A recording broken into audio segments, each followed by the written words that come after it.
Good morning বন্ধুরা, সবাই কেমন আছো বলো। আমার চ্যানেলের নাম এসডি কথা, সবাই সাবস্ক্রাইব করে দেবে। আর তোমরা সবাই কেমন আছো বলো। এই দেখো আমাদের পুচকিগুলো কি মারামারি করছে, দেখো দেখো আমাদের পুচকিগুলো কি মারামারি করছে দেখো। আজকে বৃহস্পতিবার, তো ঘর মোছা হবে। চলো দেখি আজকে আমাদের কি রান্না হলো, কি রান্না করতে হবে এখন দুপুরবেলা।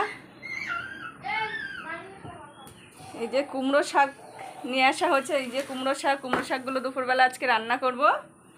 আর কি মাছ, ও বাবা এখানে মাছ আছে দেখো। সবাই সঙ্গে থাকো, দেখতে থাকো আজকে আমি কি রান্না করি। টাটা, পরে আবার কথা হচ্ছে তোমাদের সঙ্গে।